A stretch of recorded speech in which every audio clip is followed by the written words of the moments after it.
Zat Allah tak berawal, maka sifat Allah tidak juga boleh berawal. Jika sifat Allah tersebut, jika zat Allah tidak diciptakan, maka sifat Allah juga tidak boleh diciptakan. Kalau misalkan sifat Allah tidak mengikuti hukum pada zat Allah, maka kita katakan begini, dan ini akan jatuh ke dalam kekufuran. Kita katakan Allah berilmu setelah ilmu tersebut diciptakan. Lantas bagaimana Allah sebelum ilmu diciptakan? Bodoh. Kan ini kekufuran ini.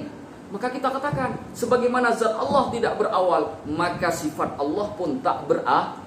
Allah sudahlah ada sebelum segala sesuatunya ada. Allah sudahlah berilmu sebelum segala sesuatunya ada. Allah sudah maha kuasa sebelum segala sesuatunya ada. Allah sudah maha mendengar sebelum segala sesuatunya ada. Jadi hukum sifat pada Allah sama hukumnya pada zat Allah. Bisa dipahami?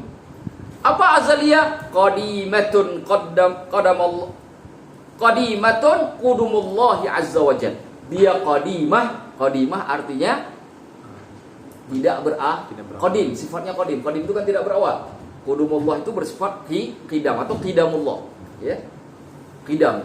Maka ada wujud qidam baqa. Kan gitu kan? Nah, qidam itu artinya dari qadimah. Artinya Allah sudah ada dari sejak dulu dan tidak berawal. Dan juga Allah akan selalu ada dan tidak akan pernah berakhir. Wasababu fi dzalika, dan sebab pada hal yang demikian itu huwa adalah anna hadhihi sifat, bahwasanya sifat-sifat ini, sifat-sifat yang ada pada Allah, lasiqatum bidzatil ilahiyah, dia terikat dengan zatnya Allah. Jadi sifat-sifat Allah itu terikat dengan zat. Karena terikat dengan zat, maka hukum sifat mengikuti hukum zat. Satu contoh, saya sebutkan dulu, kalau pada makhluk itu sifatnya itu juga mengikuti sifat pada zat pada makhluk. Kalau ada orang berilmu, apakah ilmunya akan selamanya seperti itu? Enggak. Kenapa? Karena zatnya akan berakhir. Maka ilmunya pun akan berakhir. Orang melihat. Karena zat manusia tersebut berakhir, maka penglihatannya juga berakhir. Bahkan banyak sekali orang yang belum berakhir hidupnya sudah kehilangan penglihatannya. Betul nggak? Tapi pada Allah tidak bisa kita hukum seperti itu. Pada Allah hukumnya adalah kebalikan. Karena zat Allah mengikat dengan sifat Allah mengikat dengan zat Allah, maka hukum sifat Allah selalu mengikuti hukum zat Allah. Begitu saja. Kalau kita katakan Allah Maha mendengar, ingat pada zat Allah. Zat Allah tidak berawal dan tidak berakhir. Zat Allah tidak diciptakan. Maka sifat-sifat Allah tidak berawal dan tidak berakhir dan juga tidak diciptakan. Bisa dipahami? Wadzatul ilahiyah qadimah, dan zat ilahi itu qadimah. Sudah ada sebelumnya. Ai laisa lahu bidayah, ataupun maksudnya adalah tidak ada awal. Jadi qadimah atau qidam itu sudah ada dari sejak awal dan tidak berawal. Baik. Inna min sifatil haqqi azza wa jal. Sesungguhnya bagian dari sifat-sifat Allah yang maha benar azza wa jal, annahu khaliqun, bahwasanya Allah itu mencipta, karena Allah itu pencipta. Fa inna hadhihi sifah, maka sesungguhnya sifat ini qadimatul lahu wa laysa laha bidayah, bersifat qadim, qidam, laisa laha bidayah, dan tidak ada permulaan. Jadi ketika Allah mengatakan Allah menciptakan, sifat itu sudah ada dari dulu, tidak berawal. Tetapi hukum pelaksanaannya baru ada ketika Allah menciptakan. Makanya tadi dalam Asmaul Husna itu ada sifat zat, ada sifat fi'il. Sifat zat itu sudah terikat dengan zatnya Allah. Sedangkan sifat fi'il itu terikat dengan perbuatan Allah yang berhubungan dengan makhluk. Ketika katakan Allah Maha menciptakan, tidak? Iya. Sudah ada dari sejak dulu, tentu tidak berawal. Tetapi baru kita pahami hakikat penciptaan ketika Allah menciptakan makhluk. Makanya ketika disebut Allahu Khaliq, atau misalkan kita sebut Allahu yuhyi wa yumiit, Allah menghidupkan dan mematikan. Atau yang paling sederhana, Allahu Razzaq, Allah Maha memberi rezeki. Sebelum Allah menciptakan segala sesuatu, Allah sudah punya nggak sifat itu? Sudah. Tetapi Allah belum melakukan sifat rezeki. Kenapa? Karena Allah nggak butuh rezeki. Yang butuh rezeki itu adalah makhluk. Baru kemudian sifat rezeki tadi, Sifat yang Allah memberi rezeki ketika makhluk sudah ada. Baru rezeki itu Allah curahkan. Tapi sifatnya sudah ada, pelaksanaannya karena berhubungan dengan makhluk, mesti harus ada makhluk terlebih dahulu. Bisa dipahami? Nah, bukan berarti ketika Allah belum menciptakan makhluk, Allah tidak maha memberi rezeki. Bukan, cuma pelaksanaannya belum. Kenapa? Karena Allah tidak butuh rezeki. Karena rezeki itu hukumnya adalah makhluk. Allah beri kita nafas. Rezeki bukan? Rezeki. Nafas itu makhluk apa bukan? Makhluk. Berarti diciptakan. Maka mesti kemudian rezeki itu yang oleh Allah diberikan oleh Allah dengan sifat yang kuasanya tadi diberikan ketika makhluk sudah ada. Karena Allah nggak perlu nafas. Yang perlu nafas adalah makhluk. Bisa dipaham? Mudah memahaminya? Mungkin ada pertanyaan? Nah, kalau sudah ada pertanyaan, saya anggap insya Allah aman. Karena kalau nggak aman, saya pun juga tak tentram. Nanti, ini salah mengajarkannya nih. Kok tiba-tiba jadi beda-beda. Ada orang 6 pendapatnya, padahal gurunya 1. Nah, kan begitu kan? Maka harus ditanya. Fahuwa khaliqun, dan dialah Allah yang maha menciptakan atau sang maha pencipta, qabla ayyakhluqa makhluqatihi, sebelum Allah menciptakan makhluknya. Allah sudah maha pencipta sebelum menciptakan makhluknya. Hanya kita kemudian menghukum penciptaan Allah atau pelaksanaan perbuatannya ketika makhluk ada. Sifatnya mah sudah ada.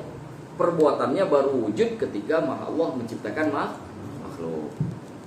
Walau lam takun hadhihi sifah azaliyatan lahu, kalau azaliyatan lahu, ketika apabila sifat penciptaan ini belumlah mempunyai sifat azali bagi Allah, lamma istata'a ayakhluqal khalqa, maka mustahil Allah sanggup menciptakan makhluk.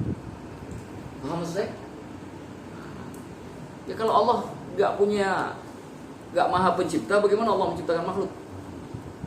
Cuma kemudian perbuatan penciptaan itu baru wujud ketika kita, tapi sifatnya sudah wujud duluan. Tapi baru dilakukan oleh Allah ketika makhluk pertama diciptakan.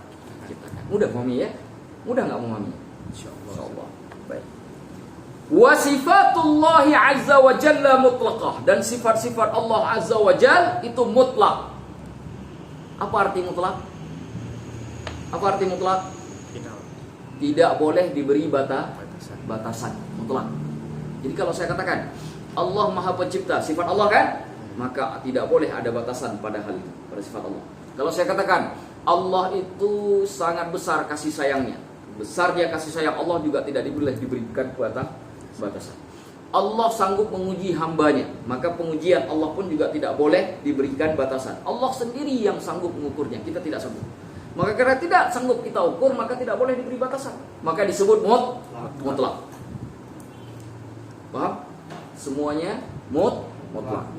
Fi dzatihi, pada zatnya Allah. Wa nisbiyatun, dan nisbi fi khalqihi, ketika berhubungan dengan makhluknya.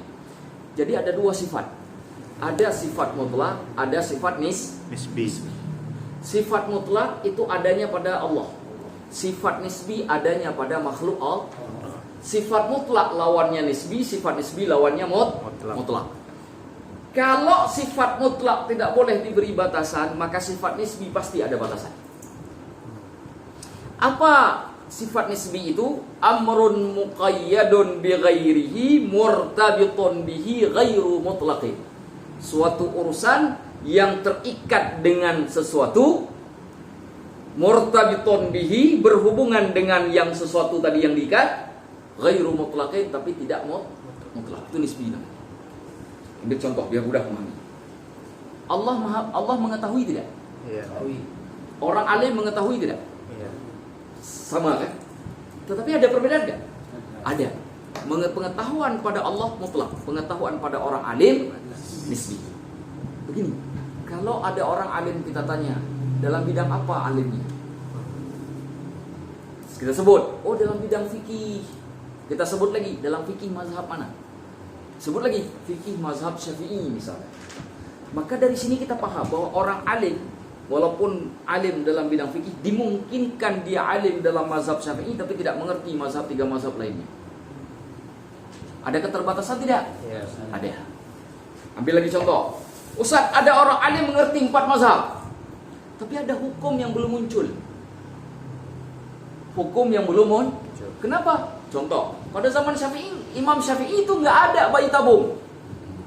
Maka tidak ada hukum bayi tabung masa itu. Iya kan? Maka pada bab itu Imam Syafi'i mempunyai keterbatasan. Karena belum ada peristiwanya. Begitu zaman kita ada bayi tabung, maka ulama-ulama sekarang harus mencari hukumnya kembali, berijtihad. Untuk apa? Karena belum ada hukum sebelumnya. Karena bayi tabung sudah ada zaman sekarang. Yang menunjukkan bahwa manusia selalu punya keterbatasan. Maka dari sisi lafaz, dari sisi ucapan, Allah mengetahui, manusia mengetahui. Tapi dari sisi makna, pengetahuan kepada Allah mutlak, pengetahuan kepada manusia nis.